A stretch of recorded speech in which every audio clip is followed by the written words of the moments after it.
Hi, everyone, and welcome to the first Chance Talk that Sam Savage and I are doing every week, first in 2023.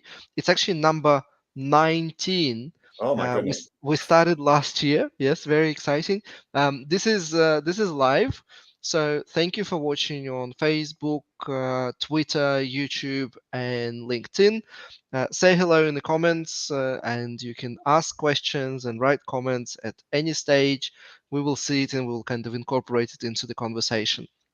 Sam, what do you have? What's been happening since we last spoke, and what exciting Yeah. things? So it is amazing how often, as I'm helping to usher in the chance age, that a single thought will just trigger a whole new cascade of additional thoughts. And I think it was the day before yesterday, a couple of days ago, that I heard a quote from Upton Sinclair. I'd heard of Upton Sinclair. I didn't know who he was. And if you let me get my screen up. If you'll now share my Sure. screen. Yes. And hello, Mohammed. Hello, Brendan. Thank you for writing. So here is the quote. This is going to appear in my latest blog, which will be published later today. Okay. It is difficult to get a man to understand something when his salary depends on his not understanding it. And this came from the book The Jungle, which was about the meat packing industry in the United States. Upton Sinclair apparently was some real rabble-rousing socialist, in the early 20th century, and just all the disgusting things that went on in meat plants, Hmm. and so he talks about how people will often choose to ignore or justify harmless practices if they stand to benefit financially from them, right? So I said, whoa, this is one of the big deals with the flaw of averages. You have a whole organization that is using single numbers. They're passing single numbers around to model their business. Everybody does. And this is we Hmm. break it up into, you've got decision makers, you've got analysts.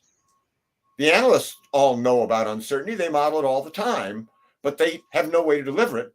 And you've got the information systems, the information technology people, and they know how to deliver numbers. So you can't simply have someone walk into this and say, oh, well, I'm delivering a distribution now. They might lose their salary. And because, they'd be a misfit. Even though the status quo is basically violating the flaw of averages, right? Hmm. It's flying in the face of the central limit theorem, Jensen's inequality, all these things. So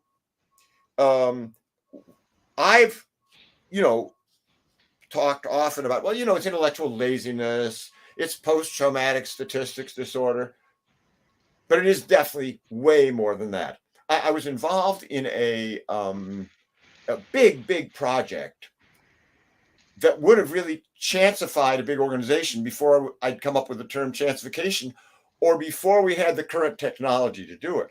But there was someone very excited at the organization who wanted to build it out and get probability distributions of forecasts moving between departments and everything.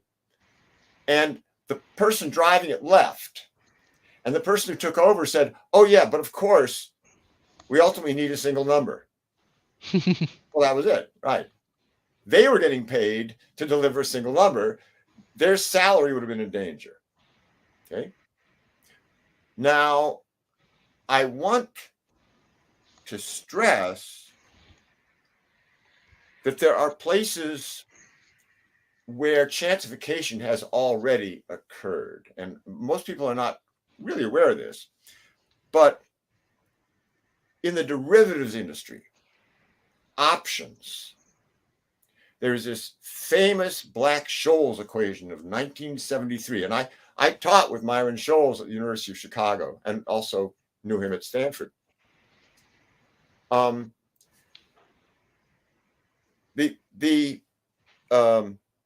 Black-Scholes equation solved one particular form of the flaw of averages.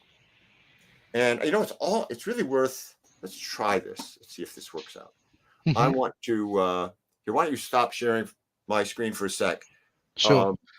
I have a story on this statement as well, but I want you to finish. I'm going to bring up my whiteboard, and I want to hear your story while I'm doing that.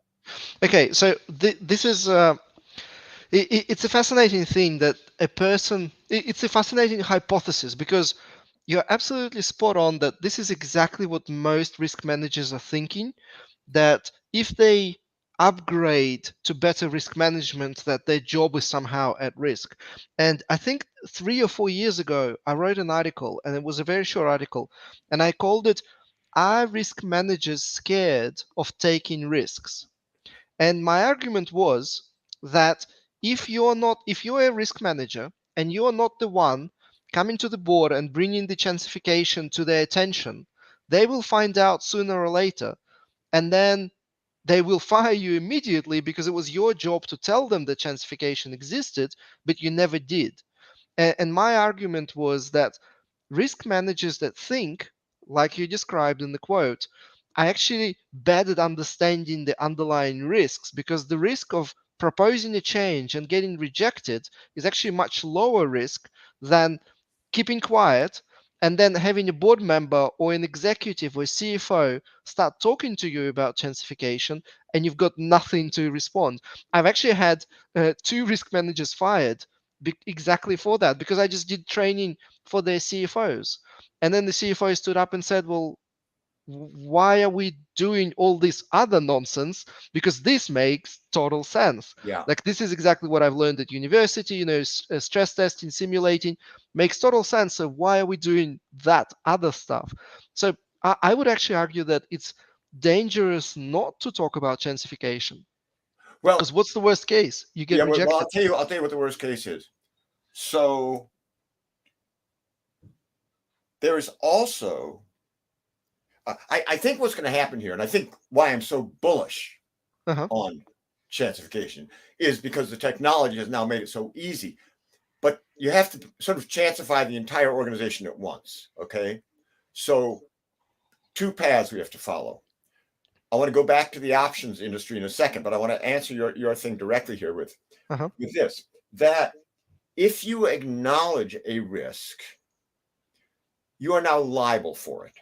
And I've been involved in discussions in a regulated industry where there are big organizations whose safety risk, they're big regulated organizations with safety risk, right?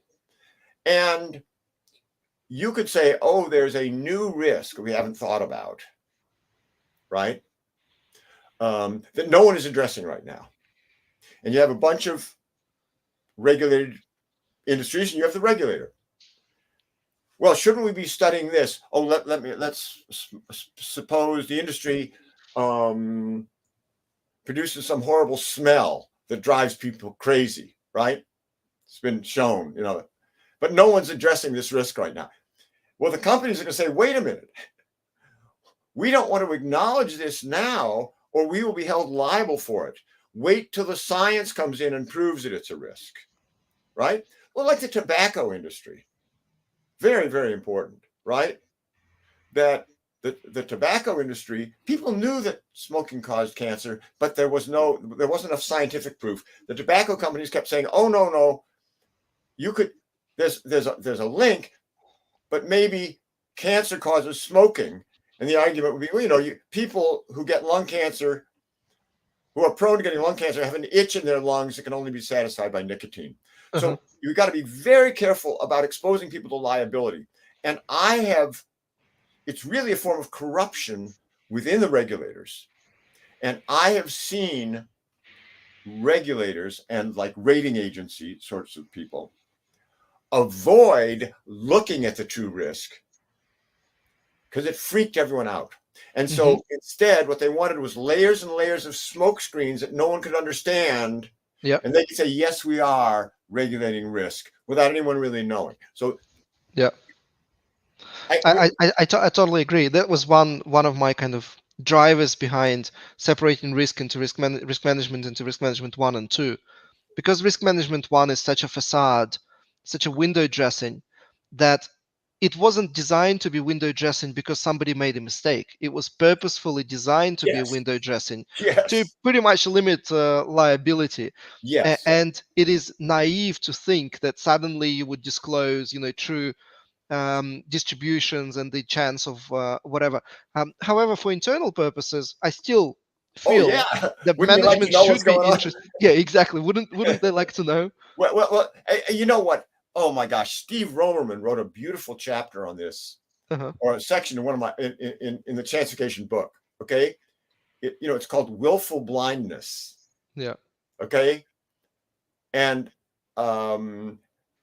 so it's great. There was the British battle of something, Trafalgar or something, and there was Lord Admiral something or other who was in a battle, a sea battle, and was told to withdraw because the top brass was getting nervous. All right. Told that there was an enemy, must have been Spanish warship. Hmm. Right. So he took out his spyglass. He was blind in one eye. He took out his spyglass and looked through his blind eye and said, I don't see a Spanish warship. And he charged ahead and won the battle. Yeah, It's called, turning a blind eye. Anyway, Steve Romerman writes beautifully about this in that's one of the funny. books.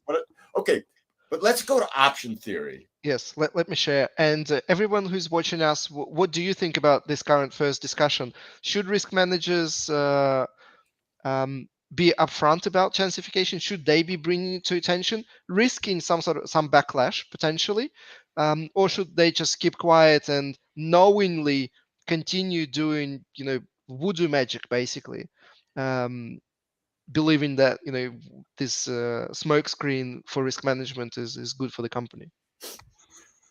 So here's option theory 101. All right. Um, this is this x-axis. I'll call it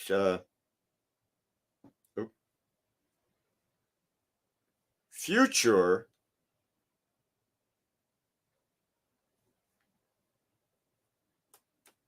price. This is the future price of a stock. And we're going to look at something called a call option, which is the right to purchase a share of the stock at a given price at a given date. Let's just say the future is 1 month in the future, to make it real simple here. And the price at which you get to buy the option is called the strike price. And I'm going to mark that with the letter K. So I go to you, and you're an option trader, and Alex, you say, I'm going to sell you the right, but not the obligation, to buy IBM stock at, say, at the strike price, maybe. Let's say this is called an at the money option. And, well, on average, in the future, the stock price will be this number K. On average, if it's selling, suppose this is $100 today. Well, if IBM is selling for $100 today, it's because everyone thinks it's going to be worth $100 in a month. We're not looking at inflation here or anything. Just leave it out of the picture for now. But because if people thought on average it would be worth $110, it'd be selling for $110. But of course, everyone realizes it's uncertain. Okay, So now let's put the distribution of the stock price in here. And so the actual price in the future looks like that, centered at K. Now, a call option works as follows. If IBM goes down, so suppose this is $100. Let's just make it more concrete. That's $100. And that's, 90 there and 110 here.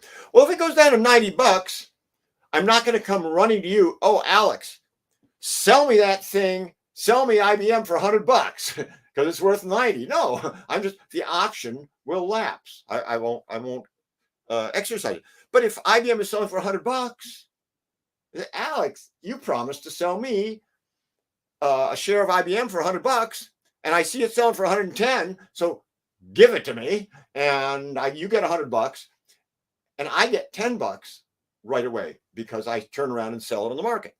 And so it's important to look at my payoff here. So my payoff looks like this. As soon as the stock price reaches the strike price, it goes up at a 45-degree angle. I pocket the difference. Great. Where's the flaw of averages? Well, the average value of the future price is K. And at K, I'm not going to exercise the option. The option is worth nothing at that point, right? Does that mean the stock option is worth nothing? Not at all. What if there's a 50-50 chance that it goes to 110 or goes to 90? What if there's just a 50-50 chance of that? The average is 100. Well, if it goes to 110, the thing is worth $10 to me. If it goes to 90, it's worth 0. The average of 0 and $10 is $5. So the value, this is classic flaw of averages theory. Jensen's inequality is the mathematical name. We have a nonlinear function. It looks like this bent line here. At the average value of IBM, the option is worthless, but on average, it's worth $5. Okay, why am I harping on this? The whole industry at one point had this facade that, oh, I see, I'm working for your startup, Alex, and you are giving me all these options. And we're both saying, these are worthless. On average, your stock is at K, and so the value of the option is 0. And the IRS is saying, wait a minute.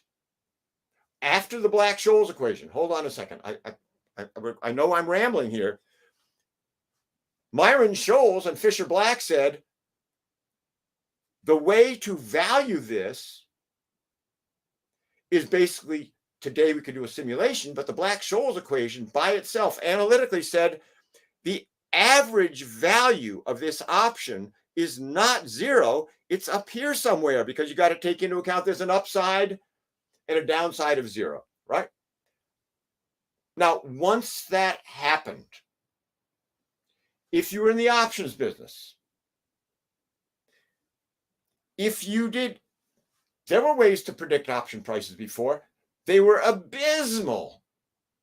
Abysmal. The Black-Scholes equation wasn't perfect, but it was vastly, vastly better than whatever people were doing. So you either adopted the Black-Scholes equation or you did lose your salary, right?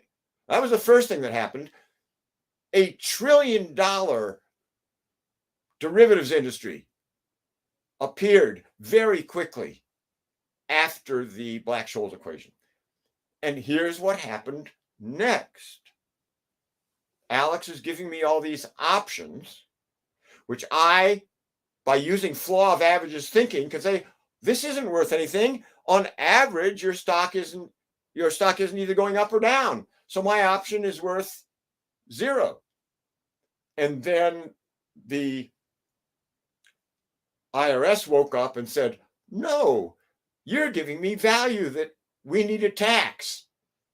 And thanks to the Black-Scholes equation, which now we're talking about Nobel Prize winning theory, it did change the world in exactly one of these cases. But it was in the midst of a huge, efficient market, which we're not seeing typically in Chancification. We're trying to move that kind of thought now back to the hinterlands of business. Okay, I've gone on long enough here, but it's such an important case. On YouTube, yeah, I totally agree. So this is a perfect example on how um, a risk management innovation just changes the way decisions are being made, and I think this is what we expect to happen with Chancification as well. This comment from YouTube, I love it because this is my very important lesson in life. About 10 years ago, I was the head of risk for one of the kind of government-based private equity funds, and this is literally word by word what my different investment teams were saying. So they would bring in investments to me. We had to do some risk analysis to then disclose it to the investment committee, and then the investment committee makes a decision to give money or not to give money. And this is literally what an excuse that they used every single time. They said, well, no matter what we do, it doesn't matter if the management decides to ignore the risks. Um, Totally. My response to this excuse has always been the same. There is a big difference on who hides the risk. If it's the management or the board that hides the risk from the regulator or the shareholders, it's their responsibility. It's their liability. If it's you, the risk manager, who hides the risk because you knowingly use the methodology that hides most of the uncertainty, and you use single number estimates, and you use some graphical representation of risks like a heat map or some other nonsense. If it's you who made the decision to hide all the risks and not the upper decision makers, then it's your liability. So I always kept saying to the risk managers and the investment teams, you don't hide it. If somebody decides to hide it later, they have many opportunities to hide it later. It shouldn't be your decision to hide Well, something. right. But if you show them, they may fire you and hire someone who does hide it, right? Uh, Again, hypothetically, that's potentially possible. Yeah. I found completely the opposite. Like every single time where we would disclose risks on the new investment, and it was all nanotechnology, high tech. So basically, every single deal was risky.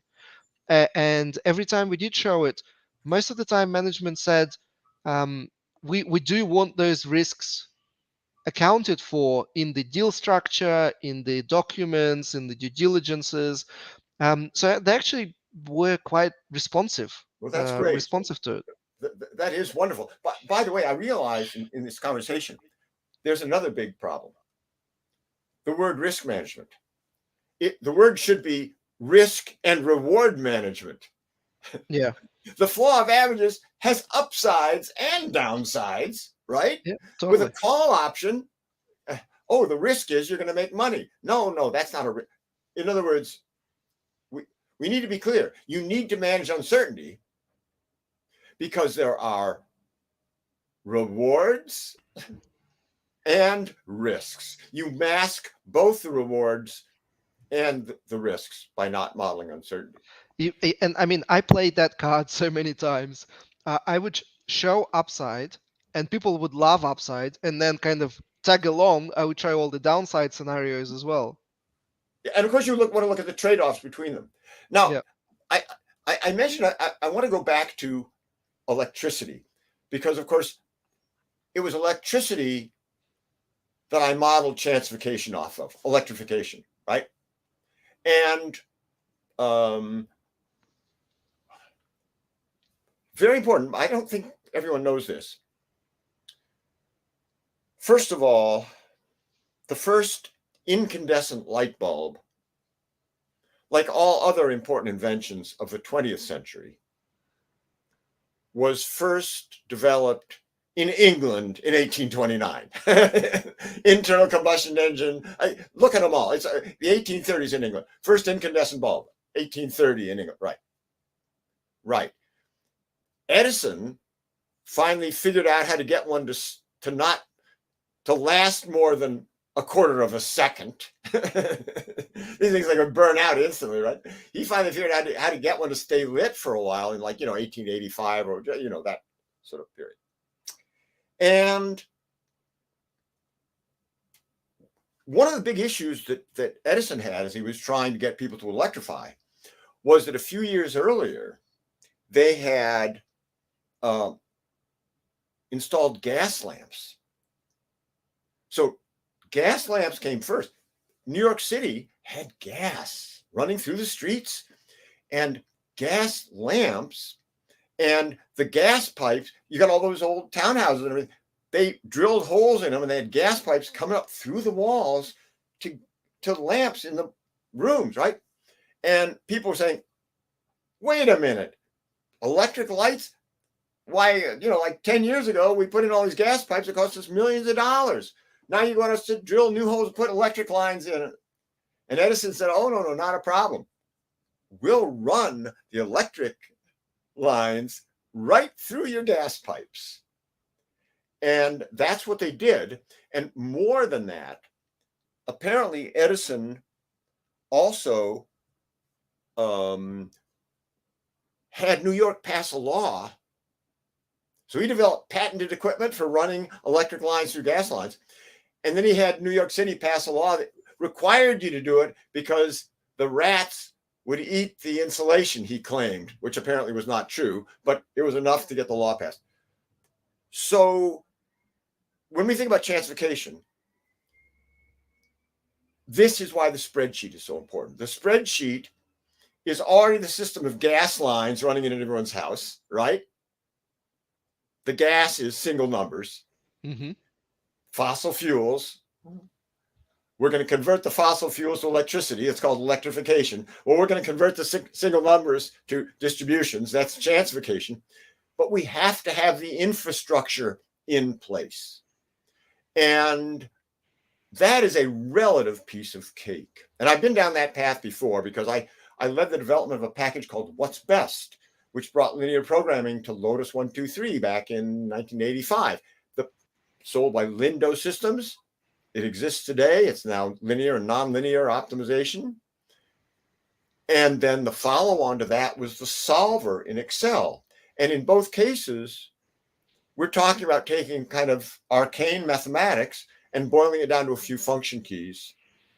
And now the solver is used everywhere. And What's Best is used a bunch of places. So, and At-Risk and Crystal Ball led the way in Monte Carlo simulation in spreadsheets as well. The problem with those was you had to generate your own electricity in your apartment building, right? As opposed to with chancification, someone else generates it and runs it in from the cloud.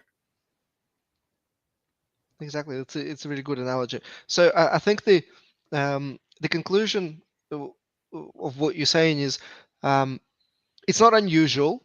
So many times before in the history of humans, we've had situation when something that is so superior in every conceivable way comes along, and yet there's resistance, excuses, and all sorts of reasoning for not jumping on board with a new initiative. Oh, absolutely. Have we discussed the social history of the machine gun on one of our sessions here? Don't think we have. No. I don't think so. You just said so often in history, something really superior has come along and people just resisted it like crazy. Okay. Yeah. By the way, Hindu Arabic numerals, for example, were brought to Italy by Fibonacci in 1199, and yeah. But the scariest example in my mind is doctors washing hands. That's another beautiful one. Yeah. But let's get to the machine gun because it's even more ridiculous. Okay. Of course, in Fibonacci's case, it was basically the accountants and everything, because Fibonacci says this way, this is so much faster and more transparent. They're saying, screw you, Fibonacci. We bill by the hour. We don't want something fast, right? Okay. So let's go to the machine gun. This is just the most amazing story. I have an 1898 Britannica, and I looked up in the Britannica. I looked up motor vehicles. There was nothing on motor vehicles. I looked up internal combustion engine. Pages and pages on internal combustion engines. And lo and behold, 1830, they had one with like a, 20-foot cylinder for pumping out a flooded mine shaft somewhere, right? Okay. At the end of the internal combustion engine article, it said, see also machine gun. What? Yes, a machine gun. So there are Gatling guns, and much later I read a book on this subject. A Gatling gun is a bunch of rifles. They used them in the Civil War. You turn a crank, and it goes around and fires each gun.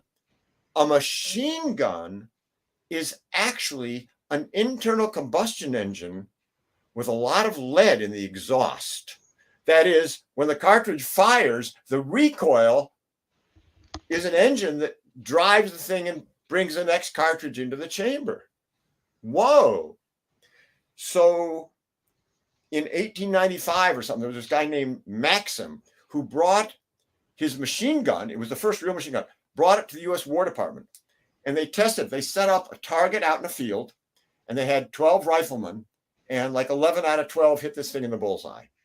And then Maxim comes out with his machine gun and physically destroys the target. It's a pile of splinters lying in the field. And Maxim says, oh boy, I'll be rich. Not so fast. So people thought you wouldn't use this in actual warfare. Now, they did use it. I mean, this war is very ugly. Yeah. They used it like in the Boer War for slaughtering natives, but wouldn't really use it in a war until World War I comes along. So now you've got 20,000 German horses and men charging across the field. They're all annihilated by, a British machine gun nest. And then the British counterattack, and 20,000 British horses and men get taken out by a German machine gun nest. At this point, the generals say, oh my God, now we get it. We need lots more horses and men. They didn't get it. The person who got it, you'll never guess, was Winston Churchill, who invented the tank, believe it or not. Okay? Mm-hmm. Unbelievable. How could they not get it? It was a very clearly superior way of killing people. And, well, how do we use this with cavalry charges? We're going to mount. There's a picture in this book, The Social History of Machine Guns, of a machine gun mounted on a camel hump, with a camel charging across the field. And over and over, of course, they say, the U.S. military is always ready to fight the last war. One other example of people dragging their feet was personal computers. You're too young, Alex. I remember when they had buildings that would hold a computer about like the power of my Fitbit, right?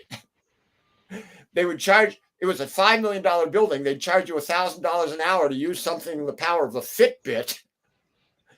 And then the personal computers came along and people said, well, grandmothers are never going to learn how to use operating systems. Don't be crazy. There was a lot of resistance, but it was like resisting the Black-Scholes equation in the options market. You would go broke overnight. And in Chancification, this is why it's so important for us to address at least three groups of people in broad strokes. The decision makers are going to be the toughest nut. Get back? The analysts, they already know. They're doing everything they need to do right now. They don't have to lift a finger except use an API that the nonprofit has recently developed to create the SIP libraries. The information technologists, they can move any kind of information, including the SIP libraries are now JSON, right? But we have to simultaneously address these three groups. And going back to the board of directors, the people who deny it. Here's my pitch to these organizations. First of all, you don't have to hire anyone new. You've got all these people in your organization. We're just going to go teach them to teach themselves how to do this. You've got all the knowledge you need. But if you don't want us to teach you about this, well, we'll teach your shareholders. They may have a thing or two to say about whether or not you're passing up opportunities. Remember, you're not just ignoring risk, you're ignoring opportunities. So that's my pitch.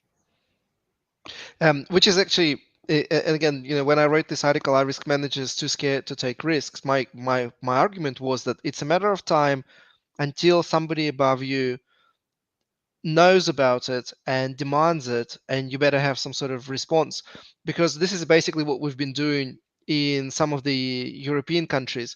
We've been like an official training provider for the Institute of Internal Auditors, and we've been training auditors what to look for in proper chance-based decision making, or chance-driven decision making, whatever the word you want to use.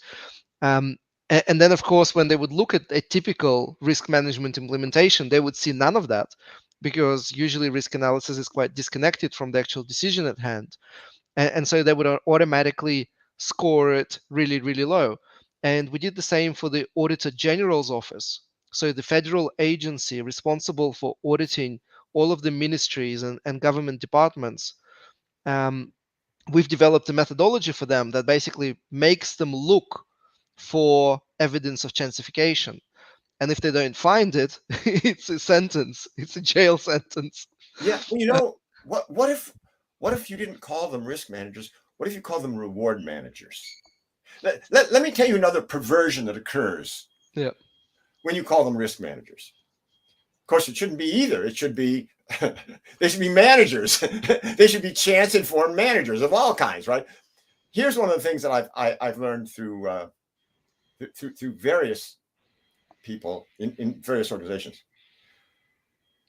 The risk manager is the cleanup person who comes in after the company has made some bad business deal, which now exposes them to a huge bunch of risk. Well, wait a minute. Why wasn't that taken into account when you made the deal in the first place? Yeah, right? The question I ask all the time. The reward manager and the risk manager got to be the same person. They're called the manager. You cannot separate these functions. I think that's another huge message for us here, right? Is that you want to use the uncertainty, you ride the uncertainty like a wave, and you can either surf with it or you can get drowned by it. You don't have two different kinds of surfers, one who rides the waves, the other one who gets drowned. You don't separate that function. The one person on the surfboard deals both with riding and drowning, and they balance the two off against each other, right? Yeah, the best story on that I have is from Middle Eastern sovereign fund, where the board kind of finally something clicked, because they've been doing this for years, and suddenly something clicked. They were saying, why are we discussing performance on Tuesday and then the underlying risks on Wednesday? It makes no business sense, because we need to understand how much risk we absorbed to generate that performance. Is 13% good or bad? It depends on how much risk you're taking. It's meaningless by itself. And something suddenly clicked, and they're just like, it should be the single report. Where was that, Alex? That's wonderful. It was in one of the Middle Eastern countries, in a sovereign fund there. That's hilarious. That is hilarious. That's exactly right. That is the title of an article. Why are we discussing give me the quote again. Why are we discussing performance on Tuesday and then the underlying risk on Wednesday? Oh gosh. Oh, I love that. That is an article. Yeah, that's a good idea. Gotta write that. That's funny. Yeah. So I think this is kind of I like how positive this first webcast in 2023 is, because and I hope this is the kind of realization that everybody else online is getting. Chancification is inevitable, and it is inevitable in my mind for a very simple reason, because it is so superior in every conceivable way. I By adding chancification to procurement decisions, we completely changed how the procurement function was operating in accreditation and vendor selection for tenders. By adding it to insurance buying decisions, we saved millions of it is miles ahead in terms of business benefit. And it was a very, because everybody's concerned is that when you present to the decision makers, they will go, chancification is too difficult or unnecessary. Sometimes they say that, and I think they are mistaken. But there are instances where the arguments for chancification are so clear cut and obvious that Yeah, nobody questions it. yeah, that's right. That well, like options, Yeah, option theory, for for example. example, yeah, or Well, insurance. or insurance, exactly. Hey, if you share my screen again, I want to. Sure, So I want to plug my seminar, my webinar please, series please. here. Welcome to the Chance Age. So there is this two-part webinar series that I do. Um, the first lecture is give chance a chance. That that really means you won't lose your job. Okay. Um, the second one is called the probability power grid. It's a two webinar series. Hmm. But um, when you talk about the places where we gain a toehold, very much like with spreadsheets, personal computers and spreadsheets, they took toehold in certain areas. And so one of the things we're working on now is technology to help you take vast amounts of data, like the reliability of aircraft parts, for example. Tons of parts. You look at something like a military aircraft where you have to maintain that thing and sustain it over time. It has a bunch of very expensive parts. They have probability distributions of failure, blah, blah, blah. We need to automate the procedure of creating the SIP libraries so you can determine the chance that the plane will fly, 100 hours, 200 hours, whatever, before service. So if that becomes automated, that's very much like now providing you with the electricity. And everyone who attends these uh, uh, webinars, by the way, gets a free copy of ChanceTALK. And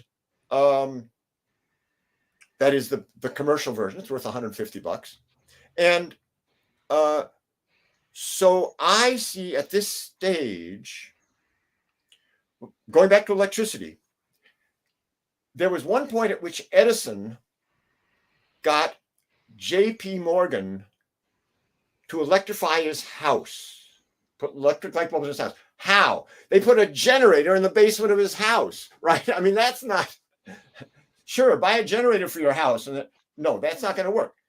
It was later when Westinghouse built the giant hydro plant at Niagara Falls that suddenly there was electricity all over the place, right?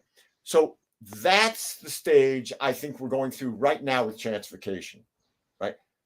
Not enough for people to be even thinking about generating their own electricity, even though Tom Keelan's Metalog has made that quite easy to do, right? Much easier than it was. But you shouldn't be doing that.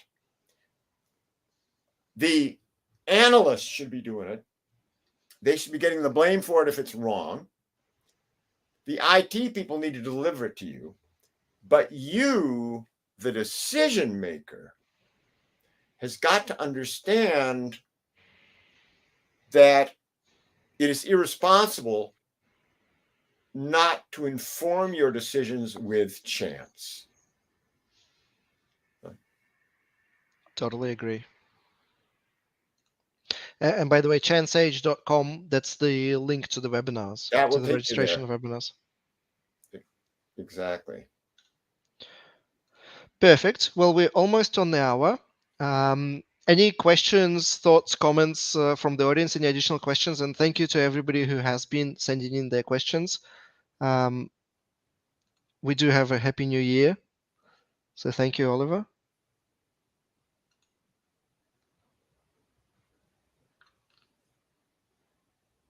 Any other things you wanted to discuss on today's session before before you need to run? I'm wondering, you know, that we did that wonderful set of videos the other day.